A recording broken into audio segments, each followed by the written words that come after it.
I know the plan is to start Ken Seals, but Sonny Dykes would be dead wrong to not get Adam Schobel on the field at some point. Oh, yeah, it's Locked On Horned Frogs. Play my music.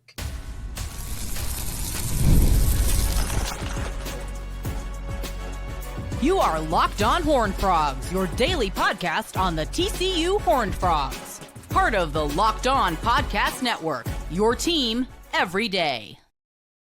What's going on, family? I, of course, am Darian Gray, a.k.a. the Mouth of the South, host of your favorite one-stop shop for everything TCU athletics, Monday through Friday, even on Christmas. Feliz Navidad. Today's episode, we will close out by taking a look at the Kaleb Elarms-Orr being invited to the Senior Bowl. In segment 2, Jordan Dwyer will not be at the Alamo Bowl, and that is a huge missed opportunity for the wide receiver. But I'll tell you what's an even bigger missed opportunity is Adam Schobel not seeing the field.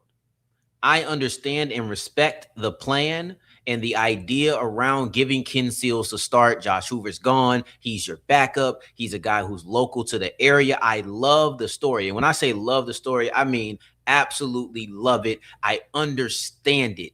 But that does not mean that Adam Schobel should be a non-factor. Two things can be true at once, and this is one of those cases, in the sense that just because you want to make sure that Ken Seals gets the start, just because you want to start Ken Seals, let's even say it's not a feel-good story the way I paint it, because I don't want to make it seem like a charity case. He does deserve it.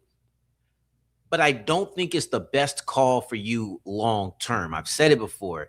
Ken Seals has earned the start. Ken Seals deserves a start. I even think Ken Seals getting the start builds to camaraderie. And maybe at a time like this, you want camaraderie over everything else. I've heard Sonny Dykes speak about the camaraderie of a bowl game and everybody getting to be around each other, people he sits down and eats with that he's never got to sit down and eat with, right? Like all of these things, yeah. But Adam Schobel might be your starting quarterback next year. And if he's going to be my starting quarterback, I would like for him to see some live bullets. I would. And to me, that is by far the most valuable thing. To me, that's by far more valuable than letting Ken Seals see the entire game. I'll give you how I would handle it, and I'll give you the exception to this. I'll give you the exception first. If you don't announce that you're going to do this, which is teaser, part of my plan to be proactive, and let's just say I want to get him a fourth quarter snaps. Well, it's a close game. We want to let Ken Seals get a game-winning drive. All right, it's tight. You want to let him pull it through. I'll allow it. But the way I would handle it is before the game, I would state my intention to play both quarterbacks. That way, whenever Ken Seals does leave the game, there is no question about whether or not it's because of his performance, right? If I come out on Monday or I come out on Saturday and say, we're going to give Ken Seals the start, but at some point during the game, we do want to get a look at Adam Schobel. That will be completely understandable. I think everybody in the fan base would understand why. I think the motive is clear. He's a freshman who's never played. Get him some live reps in a game that doesn't have long-term ramifications. Once you set this precedent, we're expecting to see Schobel at some point. So if he gets fourth quarter snaps, then we don't say, oh, man, why Seals out of the game? Because that was always the plan, and we articulated that that was the plan. Some people say, and this is the critique that I don't think is valid. I'll be honest with you. What if he gets hurt? Injury's always a part of the game. Schobel could get hurt in working out. He could get hurt in spring practice. He could get hurt in the first play of the game, in the first week of the game, first couple weeks. An injury is always on the table. And I think if you operate with fear of that, that is the wrong way to approach it. People who say, what if Adam Schobel gets hurt and it ends up impacting you long term? Yes, injuries are a part of the game. Well, why even take the risk? I do not treat an Alamo Bowl like a preseason, like a blowout. That's the thing. Hey, man, we're up by 30 in the fourth quarter. Why is my starting quarterback in? Oh, he got hurt. He shouldn't have been in the first place. If Adam Schobel gets hurt in this game, no one's going to say, why was he even in? That didn't make sense. This is way more like a preseason game in which you want to see these guys get prepped. Because at the end of the day, let's say, and we're talking all this, transfer that. Let's say that Adam Schobel is the TCU starting quarterback in 2026. I think he would be significantly better off getting reps in the Alamo Bowl than his first game action being in Ireland, being in a season opener. That's my personal opinion. Because when you take time to get live reps, live bullets, you know what it feels like when a 300-pound man is running straight up the gut at you and you know he's not going to just tap you because of your red jersey. I think there's a difference. There's a level of poise that comes with that. There are certain things in practice that you just simply cannot simulate until you get into the game. Here's the other aspect. If he's my starting quarterback week 1, I'm going to assume and hope to be wrong that he's going to make mistakes in his first start. I'm going to assume and hope to be wrong that some of these mistakes may come at the worst times because that's just how things go.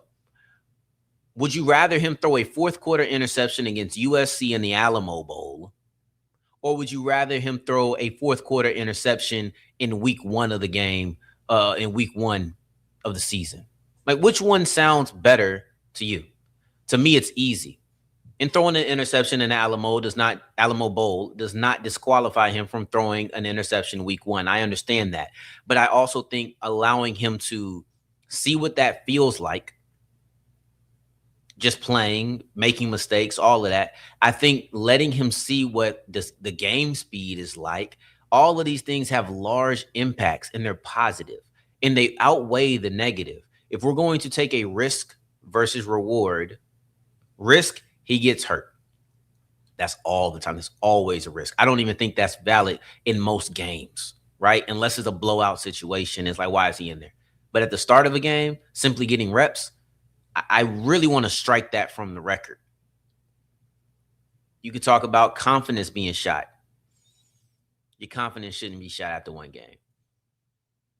That's how I feel. I feel like your confidence should not be shot after one game. Let's get in there and work. But let's use that. I'm not going to strike that from the record. I'll just tell you my debate against it.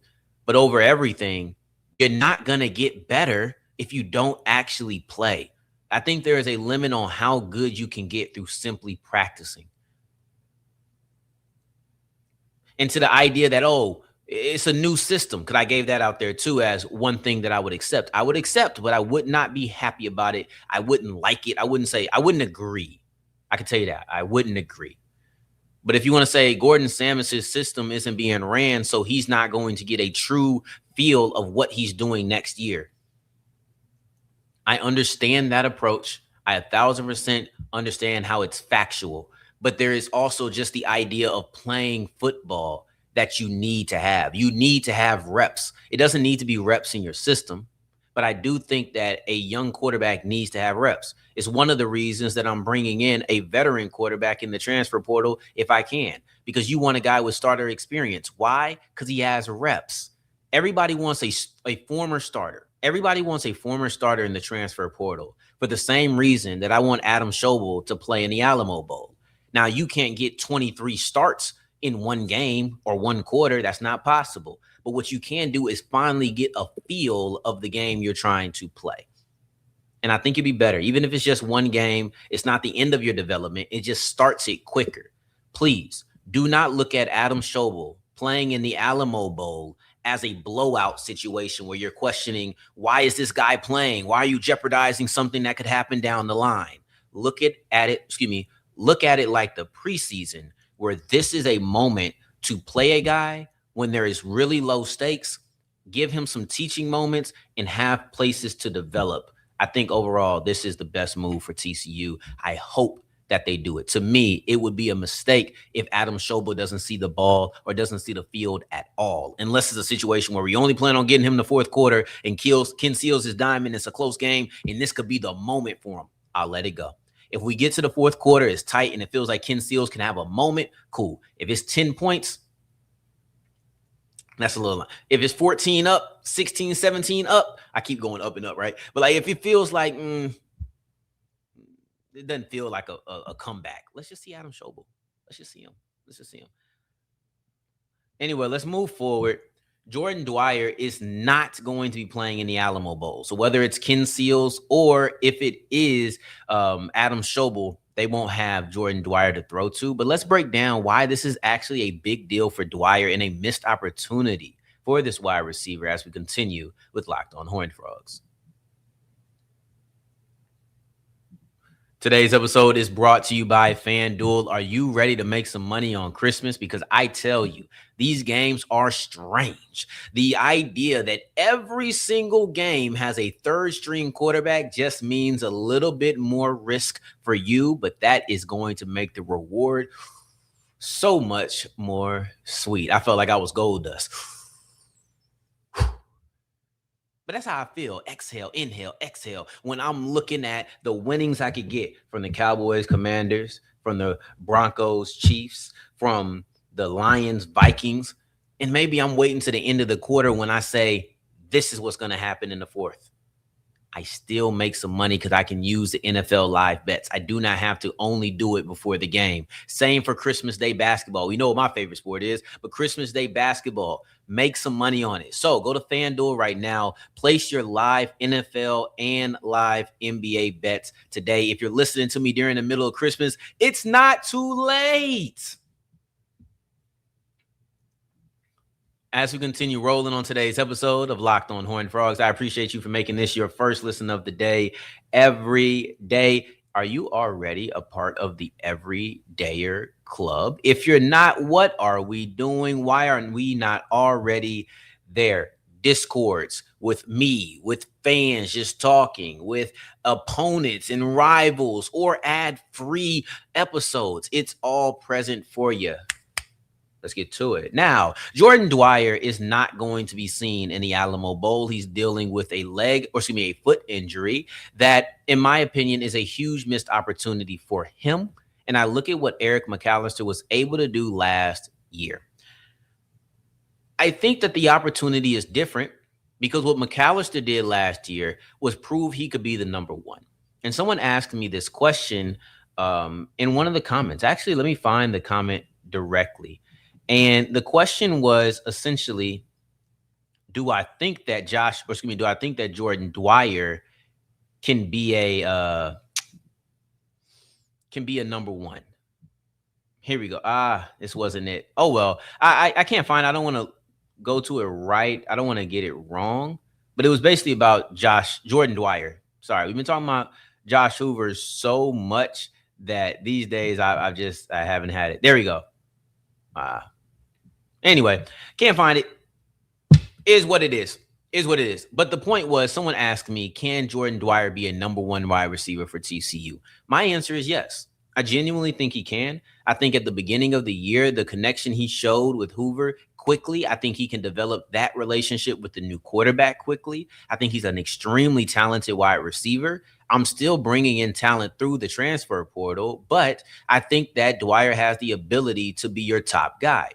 What Jordan Dwyer is missing out on is the opportunity to prove that in the bowl game. Eric McAllister did that. Last year, Eric McAllister was a productive wide receiver. He was the second leading wide receiver on the team, but it was really the Jack Betts show, right? You have Savion Williams in there as well. But these are some of the stat lines from Eric McAllister, and there's one thing that shows you how he was ready for the role he eventually took on in 2025. So against SMU, now the bowl game was against Lafayette, right? University of Lafayette. It's no longer Louisiana Lafayette. It's no longer ooh la la. It's just Lafayette, the Raging Cajuns. But against SMU, McAllister had 6 catches, 114 yards. Against Kansas, 4 catches, 100 yards. Against Texas Tech, he had 1 catch for 84. Right? These are against Arizona, 3 for 87. That is 1, 2, 3, 4 games in which he had over 80 yards. The 5th one was against Lafayette. And against Lafayette, he had 8 for 87. My immediate brain went to, 87 yards. He has 2 games higher than that. He has 1 game tied with that. He has a 84-yard reception in the game. But that 84-yard reception against Texas Tech, where it was just 1 catch for 84 yards the entire game, versus the 8 catches for 87 yards, it tells you the complete difference. Similar amount of yards, same amount of touchdowns, but there is one drastic difference between that game and this game, and it is that against Lafayette, Eric McAllister showed the ability to truly carry the workload. He had 8 catches in that game. That was a season high. Before that, he had 6 catches against SMU. That was the most. And it was the only time that he had more than 4 catches in the regular season. So what I'm seeing is less receptions, high impact. He was a huge yards guy, right? One of the leaders in yards per catch in the nation. That's how I would look at McAllister in 2024. But then you see in that bowl game, 8 catches, I can go to you the entire night if I need to. If I need to spam you all day, 8 catches, be that guy, you can do it. So mind you, 8 catches one time, and it was in the bowl game where there was no Jack Betch. There was no Savion Williams, where now you are the top guy that prepared him for 2025. In 2025, he had 8 catches on 1, 2, 3, 4 different occasions. 8 catches for 254 yards and 3 touchdowns against SMU. That was absolute chef kiss masterclass. You had 9 catches for 124 yards and a touchdown versus West Virginia. 11 catches for 107 yards against Iowa State. 8 catches for 101 yards against Cincinnati. That's the ability to shoulder workloads. That's the ability to be a guy I go to all the time. And in many of those games, it was third down situations. It was, I need it right now. I'm going to go to Eric McAllister. These are, in my opinion, these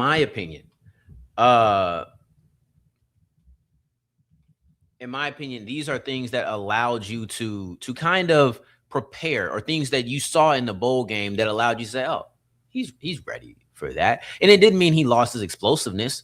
He still had 4 for 107 versus BYU, 4 for 79 versus Houston. He still had 4 for 156 versus Kansas State, right? So like, you're looking at these games, they do still exist. His explosivity is still there. His explosiveness, excuse me. I like explosivity, but it's not actually a word. But explosiveness is still present. For Jordan Dwyer, this was the time, and even McAllister was there, so it would have been a little bit more difficult, but this was the time to step up and in the closing marks of the season, show I'm the guy for next year. Who knows if he'll even be here? Who knows? But in a bowl game where I'm looking so future focused, I'm trying to see what the next generation is going to be able to do. Of course, I want to see Eric McAllister ball out one last time. But if Eric McAllister has a solid day, has a decent day, but a guy like, I'm just going to throw out Ed Small because he's a freshman. Ed Small comes in, he has 160 yards. That's going to tell me what I can hopefully look towards in 2025. By far more valuable. 2026. By far more valuable. Same way I say Schobel needs to see the field. 2026. Guys who are going to be leaders in your running back room or your receiving core. Let me see what they have. It allows me to feel more confidence in the upcoming season. Speaking of confidence, I was always confident that Kaleb Elarms-Orr would make the Senior Bowl invite list. And finally, right before Christmas, it happened. Let's get into that as we continue and close out today's episode of Locked On Horned Frogs.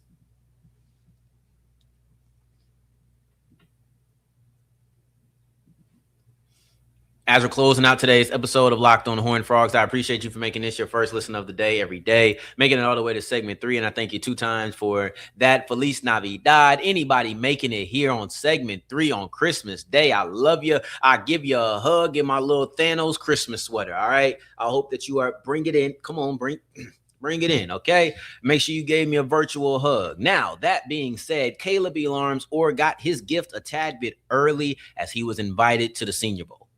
This makes the 3rd TCU Horned Frog to be invited to the Senior Bowl. First, it was Bud Clark, and it was DJ Rogers. I, at that time, said, hey, McAllister, that we just got done talking about, Eric McAllister, and also Kaleb Elarms-Orr should be on this list. And it's not even really debatable to me that they should be on this list. Though I had that reaction, I also said, and this is why I didn't get too impassioned about it, is I know all the Senior Bowl invites are not coming down at the same time. So that was, earlier this month, so maybe 2-3 weeks ago, that this actually happened. And now here we are 2-3 weeks later, and we're talking about Kaleb Elarms-Orr getting his invite to the Senior Bowl. He did get one last week from the Shrine Bowl. And I'm going to be at the Shrine Bowl, so I was kind of happy that he was there and not the Senior Bowl. And if I'm just being selfish, that being said, I do view the Senior Bowl as the premier pre-draft bowl with how it's treated. It is looked at as, oh, this is truly the best of the best. I go to the Shrine Bowl all the time. That last day at the Shrine Bowl gets a little shaky. That's when people start departing. You see the days going down. I hear them. Hey, I'm getting trips to Mobile. I'm getting trips to Mobile. Okay. I like the Shrine Bowl. It's here. It's local. It's Frisco. I think it's in Frisco this year. It was in Denton last year at UNT. Right. So I like the Shrine Bowl, and what it allows me, Darian, to have is close proximity to these games. But I understand that a lot of times it's viewed as the best talent goes to the Senior Bowl, and it's like it's more of a stamp. So I'm happy to see Kaleb Elarms-Orr get that stamp, and I think he deserves it. Because when you look at the tackling machine that is Elarms-Orr, I'm talking about nearly 120 tackles on the season. I'm talking about multiple double-digit tackle games, 315-plus tackle games. He just flies around. Now, the reason I want him to have that Senior Bowl stamp is because I think his film looks good. I'll say that. I think his film looks good. And to me, Kaleb Elarms-Orr is a compass player in the sense that whatever direction you need him to go, he can do it. If he needs to get downhill as a run stopper or as someone who pass rushes, I like that as well. As far as pass rush goes, he's a really good blitzer. I think he has good skill set versatility over positional versatility in the sense that if you need him to blitz, he'll do it. But he's not going to be a pure pass rusher. He is an outside linebacker, right? Good to above average size on him, 6'2", 230. And like I was saying, compass player. Come downhill. He can do that in the pass rush or in the run stop game. He can move sideline to sideline, which is great for the outside runs. You see him move all around the field. And then if you need him to drop back in coverage, he can do that because I think he has competent awareness. I think he's solid as far as being aware of zones in front of him. I haven't seen a lot of opportunities where he's in man-to-man coverage. I hope to just kind of see that more often. But right now, I see him primarily in zone, just keeping things in front of him, tackling upon the catch. He may not break on the ball and get interceptions or break on the ball and get pass deflections, but he did do that at California, right? So when he went to Cal, he did have, I think, maybe 6 pass deflections when he finally got on the field. He had an interception when he got on the field. That's just not something you've seen a lot from him at TCU. So maybe it's a not being asked thing as opposed to a not being capable thing. But I think he's really good. Good size, good athleticism. I would like to see what his testing looks like just to back up that athleticism that's on the field. But at his size, I think that you would want to see good testing as well. He's 6'2", like I said, 230 pounds. You want to see him run well, move well, shuttle well. You want to see that change of direction because I see it on the field, but there's a lot of people who just a lot of people put a lot of stock and a lot of stake into the idea of a testing number. One thing that did concern me, because I was confident that he would make the team or make this game, but I can't say it was without a doubt. A, he wasn't invited immediately. Number 2, if there was one concern when it came to Elarms-Orr, it would probably be resume in totality. He had a really good 2025. He was a standout player. Like I said, 119 tackles, multiple tackles for a loss. He was the best player on this defense, which is the reason I campaigned for him to make it to this game. He deserves it 100%. The thing about the Senior Bowl is it's not the All-American team, because in the All-American team, it's all based off what you just did. Now, if you have this freakishly insane, never seen before type of season, and then you come out, of course, you're going to get a Senior Bowl invite. You're going to get all the love. I think he had a really good year. I think he had a great year. I think Kaleb Elarms-Orr had a great year at linebacker. It's not some, oh my God, he had 371 tackles. I've never seen anything like that before. I just think he has proven himself to be a quality player. The thing is, his first year at TCU, he didn't do that much on the field, right? His second year, the year prior, he was at Cal and he was an all-conference player. That was a good year. So you gotta weigh. He has two. He did have a freshman season. He had redshirt freshman year, and then freshman year. Then his redshirt sophomore year, he had a really good season. I don't think he barely saw the field in his redshirt freshman year, right? Like, if I'm not mistaken, I don't think he even saw the field in that season.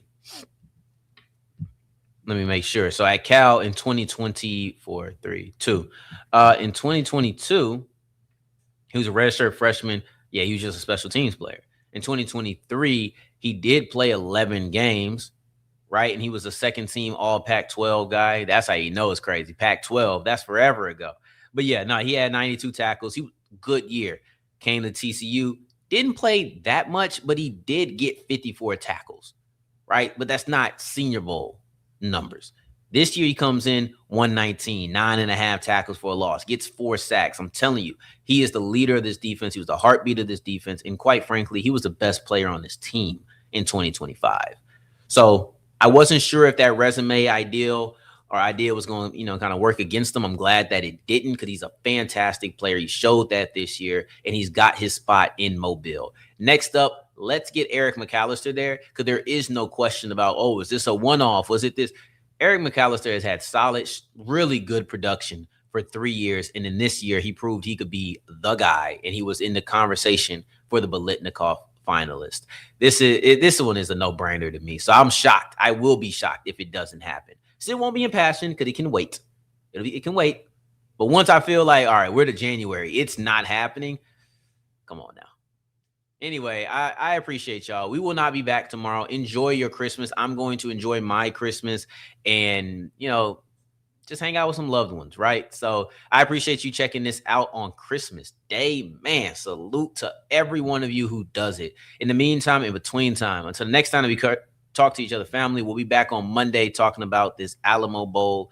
Take care. Stay blessed. Peace.